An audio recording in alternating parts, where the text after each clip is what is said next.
E aí, meu caro pós-graduando, como vão as coisas? Estamos em reta final nos estudos das teorias do pensamento contemporâneo. Mas como o tema marxismo é bastante complexo e muito presente nos processos do pensamento atual, ainda tem mais alguma reflexão a fazer. Tudo bem? Ou já se cansou de tanto falarmos em Marx? Mas ainda não falamos no tal materialismo histórico, tão importante nas dinâmicas da formação do pensamento e dos demais elementos que compõem a vida de um homem. Você já ouviu a frase: não é a consciência que determina a vida, mas a vida que determina a consciência? Não? Pois é. O tema desta aula tem tudo a ver com essa afirmação. Acompanhe. O materialismo histórico. Marx parte do princípio de que o mundo, pela sua natureza, é material e que os múltiplos fenômenos do universo são diferentes da matéria em movimento. Parte do princípio de que a matéria, a natureza, o ser, são uma realidade objetiva, existindo fora e independente da consciência. Em filosofia, materialismo é o tipo de fisicalismo que afirma que a única coisa da qual se pode afirmar a existência é exclusivamente a matéria, que radicalmente as coisas são compostas de matéria e os fenômenos são o resultado de interações materiais. Assim, para explicar a realidade dos fenômenos, pode-se afirmar nesta direção que o materialismo está em oposição ao idealismo. Mas é possível que o materialismo se correlacione com o idealismo e vice-versa em alguns casos. Entretanto, o real oposto da materialidade é mesmo o sentido da metafisicidade. Estaria mesmo de um lado a materialidade e de outro a racionalidade? Não poderíamos aceitar que em cada matéria tem a essência do pensamento e em cada pensamento tem partículas do material, como já vimos em correntes anteriores? Continuemos. Qual é o poder da força? O materialismo histórico considera que a força é o método de obtenção dos meios de existência necessários à vida dos homens, o modo de produção de bens materiais. A força é o método de obtenção dos meios de existência dos homens, ok? Realmente precisamos gastar as nossas energias e, por meio do trabalho, transformar a natureza em materialidades que atendam à nossa sobrevivência. Mas nem tudo se resume a uma eterna busca de alimentos e segurança, não? Há outras dinâmicas na vida humana que não têm relação com essa necessidade de buscar alimentos, como é o caso do desenvolvimento do próprio pensar.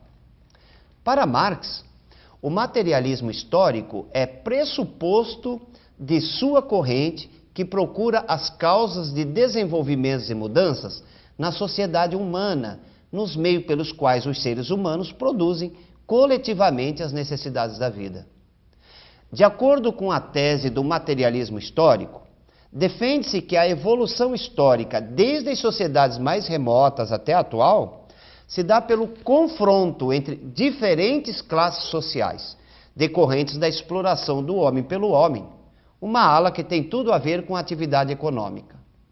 Assim, seria a atividade econômica responsável pelas estruturações da história, do homem e da sua coletividade, na medida em que, pelas relações estabelecidas no trabalho, e submetido a esta ou aquela corrente ou atividade econômica, o homem constrói a sua forma de pensar e, desta forma de pensar, forma a sua consciência. Como a história é a soma do que as consciências humanas conseguem produzir, então, se as consciências produzem o que os trabalhos e suas formas proporcionaram, podemos afirmar que a história registra e produz o que as atividades econômicas intencionam. Acompanhe comigo. A primeira particularidade da produção é a de que nunca se mantém num dado ponto por muito tempo. Está sempre a transformar-se e desenvolver-se. Além disso, mudança do modo de produção provoca, inevitavelmente, a mudança de todo o regime social, as ideias sociais, as opiniões e instituições políticas. Você percebeu que agora precisamos entender um pouco mais sobre a questão do modo de produção. Isso porque a atividade econômica caminha sob modos de produção, que durante a história são diferentes um do outro. Modo de produção em economia é a forma de organização socioeconômica associada a uma determinada etapa de desenvolvimento das forças produtivas e das relações de produção. Reúne as características do trabalho preconizado, seja ele artesanal, manufaturado ou industrial.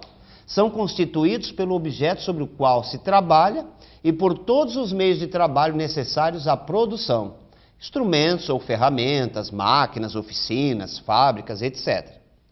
Mas, se artesanal, manufatura ou industrial, estão situados em 6 momentos: primitivo, asiático, escravista, feudal, capitalista, comunista. Podem-se distinguir alguns tipos historicamente mais significativos de modo de produção.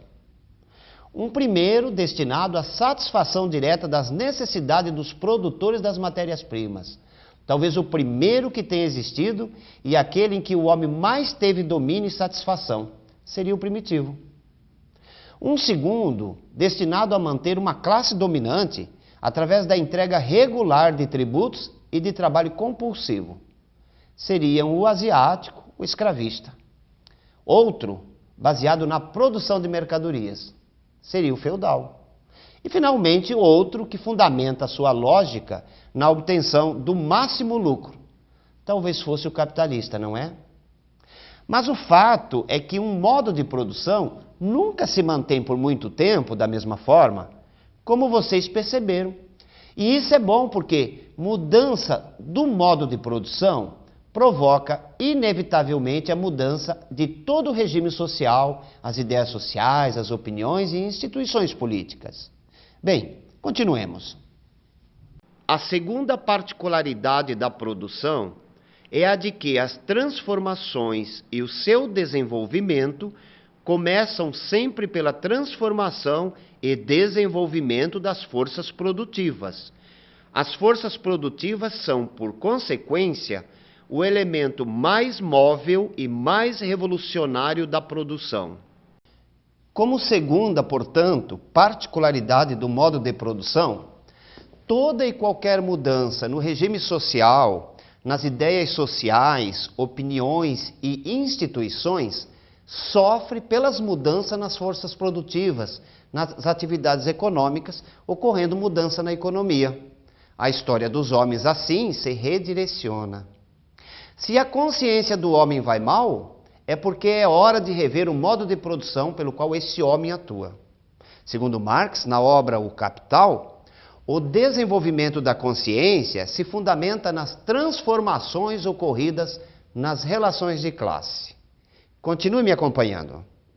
A terceira particularidade de produção é que as novas forças produtivas e as relações de produção que lhes correspondem não aparecem fora do antigo regime, aparecem no seio do velho regime.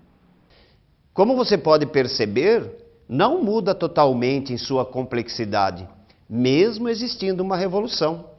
Se uma sociedade decide fazer uma revolução no seu modo de produção, na forma como vai gerar a riqueza, continuará a usar a mesma mão de obra, a mesma matéria-prima e os mesmos meios de produção, não é mesmo?